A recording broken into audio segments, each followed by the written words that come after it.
Hola, sean bienvenidos a una clase más de estudio de la Iglesia Amistad Cristiana Lindavista.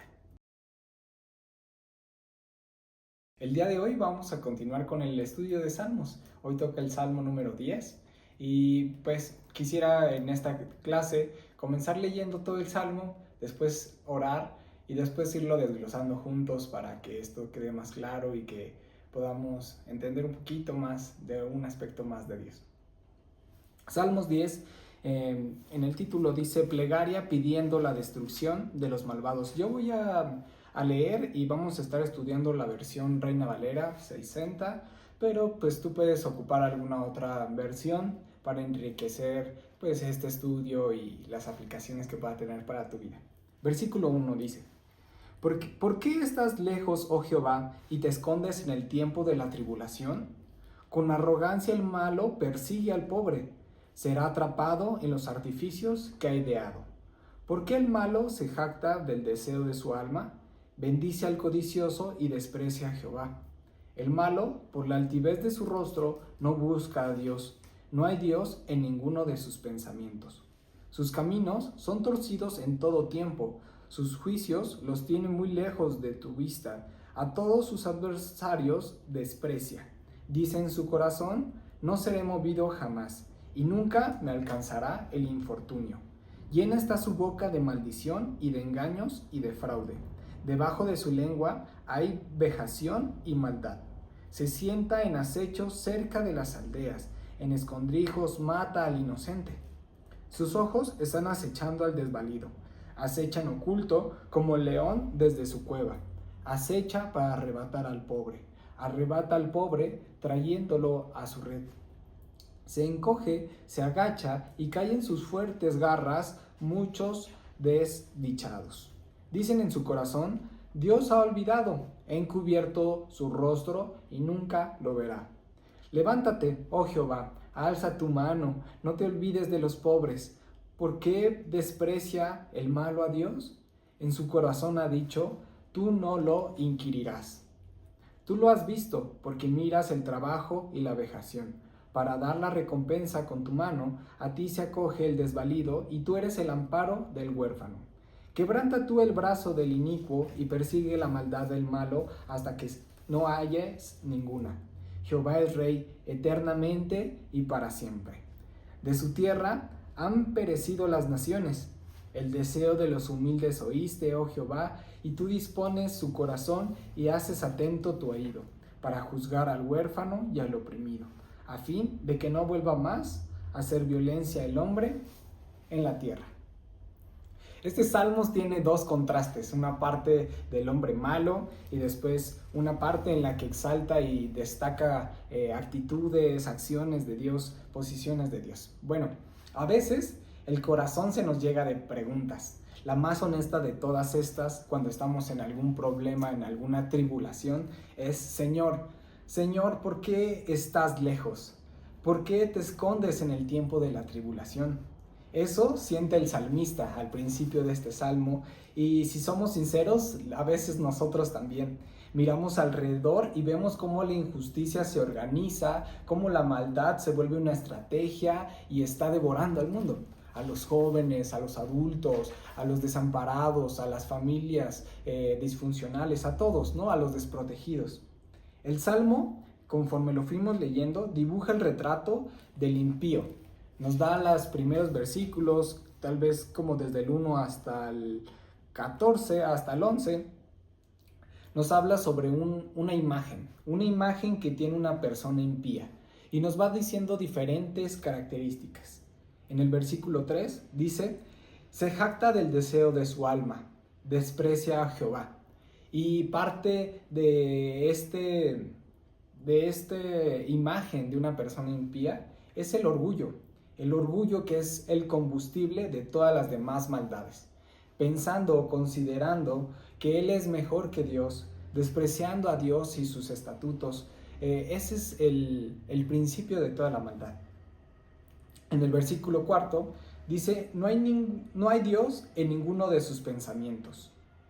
Y bueno, las personas malas o los impíos llegan a tener un tipo de ateísmo práctico, un ateísmo en el que dicen: No hay Dios en ninguno de sus pensamientos, no existe Dios, no lo consideran en ninguna de sus planes y no siempre lo dicen con la boca, también lo gritan con su vida, una vida desordenada, una vida en rebeldía, una vida en contra de la autoridad, una vida un poco desafiante a las leyes de la naturaleza.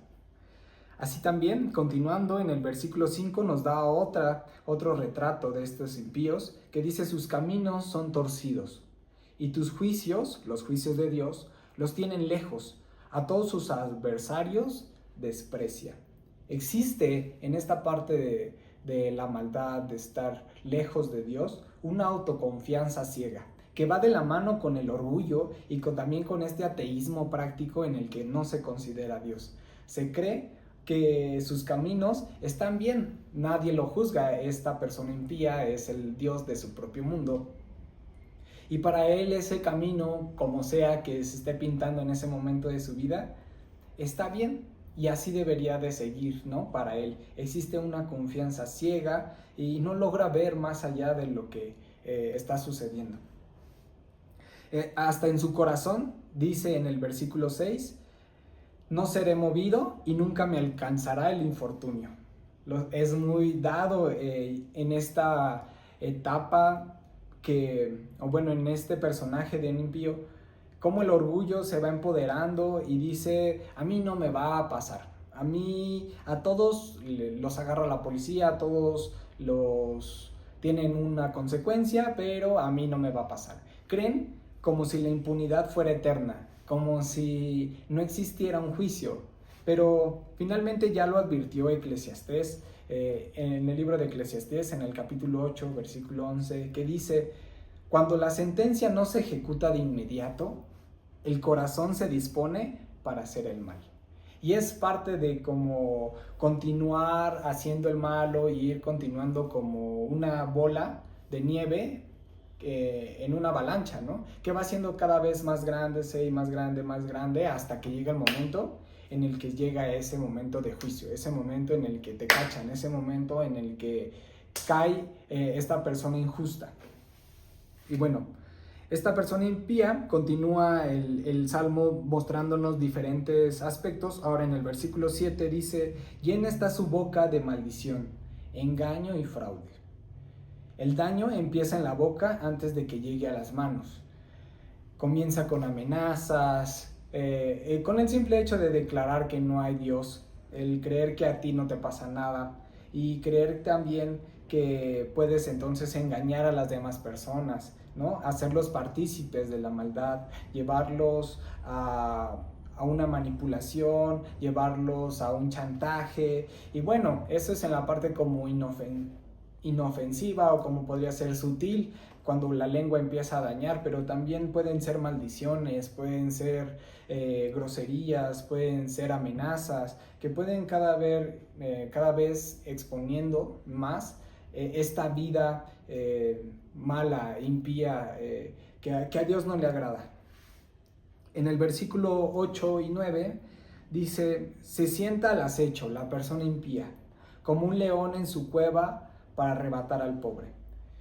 Como una persona que está buscando la oportunidad de, ¿cómo le dicen? Personas oportunistas, personas que están buscando el error en el que te descuides y te roban, ¿no? O te traicionan o ya no cumplen su palabra. Ese momento en el que están buscando a los débiles, ¿no?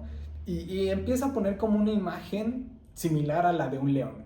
Y recordemos que Satanás es como un león que está acechando, que está hambriento y rugiente, acechando el momento en el que te descuides para devorarte. Y la actitud del impío comienza a ser similar a la de Satanás, llena de orgullo, con un ateísmo, una falsa confianza, una falsa seguridad. Su palabra empieza a hablar maldición y empieza a haber esta violencia ahora. Empieza a haber crueldad dentro de sí. En el versículo 10 dice: se encoge, se agacha y caen en sus garras muchos desdichados. trata de pasar desapercibido con una máscara, trata de mantener una imagen, una impresión, hasta podría decirse cristiano, ¿no? Y sentir que la gente la está engañando, le está insinuando cosas con su propia vida y con las cosas que hace. Se encoge, se agacha, da ese sentido este salmo de cómo es una persona impía. Y después en el versículo 11 dice que la persona impía dice en su corazón: Dios ha olvidado, Dios ha cubierto su rostro y nunca lo verá, Dios no me ve. Como estoy tan lejos de Dios, o como en esta parte como soberbia, orgullosa, y al mismo tiempo en el que hay esta autoconfianza ciega de creer que como no me cae la justicia, como no me cachan, entonces pues Dios no lo ve, Dios no está viendo las cosas que yo hago y nunca lo verá. Y esto nos suena similar. En los noticieros de hoy, las personas que salen, el corazón que se muestra ahí es sobre personas impías y nos hace sentir: Señor, ¿dónde estás? Igual que el salmista: Señor, ¿dónde estás? Pero aquí cambia el salmo a partir del versículo 11. De lamento pasamos a una oración. De estar viendo el salmista la condición de las personas impías, algo empieza a suceder en su corazón y Dios empieza a traer una respuesta a esto que está sucediendo al preguntarle: Señor, ¿dónde estás? Y comienza a hablar el salmista con Dios. En el versículo 12 empieza a decir: levántate, oh Señor, levántate, Jehová, alza tu mano y no te olvides de los pobres. No es que Dios esté sentado, sino que está aludiendo a que Dios toma poder cuando Él quiere tomar el poder, o está aludiendo a que Él es Señor de todo y Él puede entonces traer justicia pronta, ¿no? Entonces está como yendo a esa parte el salmista de levántate, Señor, como toma una acción, toma una acción, alza tu mano. Y las manos, no es que la mano de Dios no es que realmente alce la mano, o bueno, sí, pero la mano de Dios representa poder, representa autoridad, representa su señorío. Las manos, cuando veamos en los salmos, en los proverbios, las manos de Dios representan el poder. Las manos de Dios está sobre ti, te está cuidando, te está bendiciendo, te está trayendo justicia. Y entonces dice: alza tu mano y no te olvides de los pobres. Como está lloviendo sobre ellos, y pon tu mano para que deje de llover. Ese es como el sentimiento del salmista. Comienza su oración con un sentido de intercesión. El que parecía ausente en este principio del salmo es invocado como el único capaz de intervenir. El salmista también desenmascara la raíz del desprecio del malo. En su corazón dice: tú no lo inquirirás, o sea, tú no lo castigarás. Pero en otras palabras, dice: nadie me pedirá cuentas, en el versículo 13. Entonces, Dios está tratando o más bien el salmista está intentando expresar lo que siente a Dios, y que Dios tenga compasión de estas personas. Es un corazón de intercesión lo que está convirtiéndose en el salmista. Y entonces viene el gran contrapunto de la fe en el versículo 14, y empieza a decir el salmista a Dios: tú lo has visto, porque miras el trabajo y la vejación para dar la recompensa con tu mano, con tu poder, con tu autoridad, con tu señorío. A ti se acoge el desvalido, a ti se acerca el que no tiene oportunidades, y tú eres el amparo del huérfano. Tú lo has visto, tú eres el testigo, tú eres quien está con nosotros cuando nos haces falta, ¿no? Cuando estamos buscándote, cuando no tenemos a dónde ir, tú eres esa persona que nos respalda. Qué consuelo, ¿no? Tan concreto. Dios ve lo que parece invisible, lo que para otros está pasando desapercibido, para los que otros no tiene importancia. Mientras no pase en mi familia, no me importa y no te voy a ayudar. Dios sí, Dios ve lo que parece invisible o lo que parece escondido, lo que parece que a nadie le importa. Mide el dolor que nadie calcula y también tiene la mano para actuar y para amparar a las personas. Él tiene los medios, las personas, las circunstancias también para consolarte. Él ha prometido de su Espíritu Santo que puede estar con nosotros, acompañándonos, apoyándonos, consolándonos y para no sentirnos solos. Va tomando un sentido el Salmo de que no estamos solos. Aunque parece que estamos solos, no, Señor, no estamos solos, tú ves todo. Luego el salmista comienza a pedir valentía. En el versículo 15 dice: quebranta tú el brazo del inicuo y persigue su maldad hasta que no halles ninguna. Quebranta el brazo es neutraliza el poder del opresor. Quítale esa autoridad, ¿no? que tiene ante la maldad. Quítale, quebrántalo, ¿no? Quebranta el brazo y neutraliza ese poder del opresor. Y tú gobiernas, Señor, en su lugar. Es el deseo del salmista. Persigue la maldad, es rastrearla hasta su raíz para arrancarla por completo y que ya no esté en los humanos. El deseo del salmista no es solamente salvar en ese momento, sino que podamos salvarlos siempre, ¿no? Que ya no exista esta maldad, que ya no se repita. No es una venganza lo que está pidiendo el salmista en este quebranto, sino es una justicia restaurativa. Él está pidiendo: Señor, restaura a esta persona porque en su condición no estaba en esa condición. No nació y no estaba en esa condición, no pensaba eso en su corazón, todo lo que estuvimos viendo. No existía, quebranta ese orgullo, quebranta esa ateísmo, quebranta esa confianza falsa. Él está pidiendo eso no como en venganza, sino en una manera de restaura con confianza verdadera en ti, restaura con una seguridad en la que tú levantas la cabeza, en una seguridad en que tu mano está sobre nosotros. Es lo que está pidiendo. Dios corta la violencia para proteger a los vulnerables. Su deseo va intensificando esta parte de su intercesión, el salmista.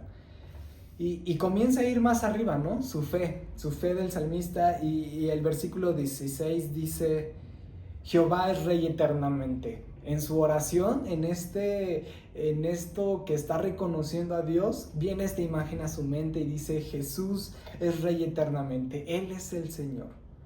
De su tierra han perecido las naciones, y los tronos humanos duran un suspiro, pero el de Dios no. El gobierno de Dios no está en campaña ni en relevo, Él ya está reinando, y es ahí donde se está refugiando el salmista. Está reconociendo en que Dios puede traer el control y restaurar todas las cosas. Su esperanza del salmista, el enfoque de su intercesión se está enfocando en la esperanza venidera del Mesías, en la esperanza venidera de Jesús reinando en la tierra. Y al final, los últimos 2 versículos, es música en 2 notas que se responden. Primero, Dios oye el deseo de los humildes, y el deseo de los humildes oíste, Señor. Oh Jehová, tú dispones su corazón y haces atento su oído. Y qué maravilloso, Dios forma el corazón para que nosotros podamos orar y después abrir nuestro oído para escuchar lo que Dios quiere decirnos. Y en segundo, el versículo 18 dice: Dios juzgará con un propósito, para juzgar al huérfano y al oprimido, a fin de que no vuelva a hacer más violencia el hombre y en la tierra. El propósito de Dios cuando juzga es finalizar esa violencia, es traer una restauración, es que puedas tú contestar y clamar por misericordia y que Dios pueda tener compasión de ti. La meta no es solo castigar al malo, que es lo que parece que está pidiendo el salmista, sino que la intención es proteger al débil y detener definitivamente la rueda de la violencia. La rueda en el desprotegido y alguien gandalla que abusa del desprotegido. Este salmo habla sobre eso, sobre una plegaria, sobre una petición por la destrucción de los malvados, pero con la intención de que sean protegidos los desvalidos y que no simplemente haya venganza. Ya para finalizar, y que todo esto quede más claro, quiero que notemos algo precioso, y si estás apuntando a algo, estás subrayando tu Biblia, que te recomiendo lo hagas, toma en cuenta esto. Los 4 alardes o las 4 características que el impío está diciendo que es Dios, y cómo Dios al final del Salmo está desmintiéndolo, está diciéndolo otras cosas. En el versículo 4, el impío dice: no hay Dios. Pero Dios responde en el versículo 16: Jehová es rey eternamente. Y Dios le está contestando a esta pregunta que el impío dice, y le dice: no es que no solamente hay un Dios, sí hay un Dios. Y adivina qué crees, que este Dios está reinando. O sea, Dios le está contestando con toda su fuerza, ¿no? Con toda la verdad que existe. El impío dice: no seré movido, nunca me alcanzará el infortunio. Pero en el versículo 6, pero Dios en el versículo 15 dice: quebranta el brazo del inicuo. La supuesta invulnerabilidad termina rota cuando Dios trae juicio, cuando Dios toma el señorío. Toda autoridad es puesta por Dios, y cuando Dios quiere, toma y quita y pone reyes. Ese es nuestro Dios. Cuando dice: quebranta el inicuo, tú tomas la autoridad, tú traes la justicia, la paz que necesitamos.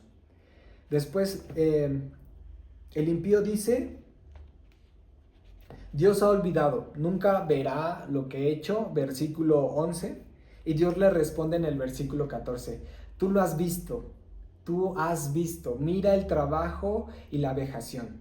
Y es que Dios recuerda, y Dios observa, y Dios está al pendiente todo el tiempo. No nos engañemos, y no nos queramos parecer al impío y con estas mentiras. Sí existe un Dios y reina, Dios ve todo, Dios traerá justicia. Y bueno, finalmente en el punto 4 dice el impío en el versículo 13: tú no lo inquirirás, o como tú no lo inquirirás. Y Dios responde: yo voy a hacer justicia, yo voy a juzgar, y voy a juzgar al huérfano y al oprimido para hacerles el favor de los vulnerables, para reconocer que ellos están siendo amedrentados, están siendo oprimidos, y reconocer que necesitan ayuda. Dios va por eso también a traer juicio, para poder consolar, para poder traer restauración. Por esto el Salmo, concluyendo, el Salmo nos enseña a transformar la indignación que sentimos en esta vida en una intercesión por lo que estamos viendo, y la impotencia, transformarla por confianza en lo que Dios ha prometido, en lo que Dios va a hacer y en lo que Dios ya está haciendo. No neguemos la maldad que está pasando en la vida, sino que llevémosla a aquel que la ve, que oye, que reina y que juzga todas las cosas. Y ahora aterricémoslo con nosotros cuando la maldad se vuelve sistema, y que en algún momento va a suceder, y que parezca que está funcionando, y que recordemos, es necesario que recordemos que Dios no está quieto, o que Dios ya no tiene control de todo lo que está sucediendo, que el impío es el que está gobernando. Recordemos que Él está viendo, que esto es parte de un plan, que todo es parte de un plan. Cuando la prepotencia de las personas malas, impías, presumen una inmunidad, pidamos valentía para que el Señor quiebre ese brazo. No nos intimidamos y digamos: Señor, ayúdanos a soportar, o más bien ayúdanos a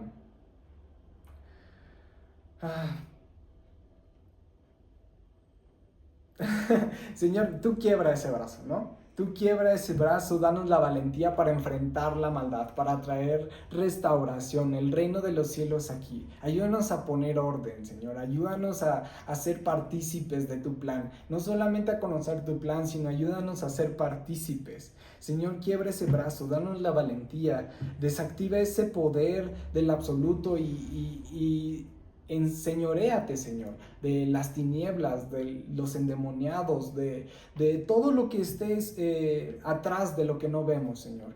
Potestades, huestes, Señor, tú trae orden y persigue esta maldad hasta arrancarla. Cuando el corazón se nos desgaste, cuando estemos preocupados, estemos nosotros siendo los afligidos, refugiémonos en Dios. Y a ti se acoge el desvalido, dice el versículo 14. Y refugiémonos con confianza, hermanos, porque no somos huérfanos. Él es nuestro amparo, Él es nuestro papá, Él es nuestro ayudador, Él es nuestra torre fuerte. No podemos olvidar cuando estamos siendo atormentados, cuando estamos siendo atribulados. Volteemos a ver a Jesús, volteemos a ver a Dios, recordemos lo que ya Él ha hecho. Y cuando el miedo nos susurre que nada cambiará, que todo va a empeorar, confesemos en voz alta: Dios es Rey eternamente, como en el versículo 16. Dios, Jehová, Jesús es Rey. Él es el Señor eternamente. Eternamente es que no hay tiempo, no hay temporada en la que sí lo sea y en la que no lo sea. Eternamente es que no hay tiempo para Él. Él está gobernando hoy tu vida, gobernando hoy en este tiempo que has dispuesto para buscarlo. Y esta es la última palabra de Dios para ti. El Señor reina, aunque estés viendo la maldad. Así el Salmo 10 no termina con un por qué sucede todo, ¿no? Que es el principio. ¿Por qué estás lejos, oh Jehová? El Salmo no termina de esa forma. ¿Por qué? Dándonos una respuesta al por qué. Sino nos muestra otra vez que eres tú, Dios. Eres tú. Tú lo has visto. Tú eres el amparo. Tú quebrantas. Tú reinas. Tú oyes. Tú juzgas. Y frente a un mundo que late con violencia, la iglesia responde con fe en ti, de que tú ves, que tú eres el amparo, que tú quebrantas, que tú reinas, que tú oyes, que tú juzgas. Y nosotros oramos con confianza, con esperanza, con una fe que te dice: Dios no se ha ido, está gobernando y vendrá con justicia. Espero que este salmo te haya gustado mucho, que puedas estar interesado en conocer más de Dios, en más de las cualidades de Dios, y que podamos seguir aprendiendo sabiduría y conocimiento de Jesús. Les mando un abrazo, yo y mi esposa, y que se encuentren muy bien en donde quiera que estén, a la hora que lo estén haciendo. Dios los bendiga. Hasta luego.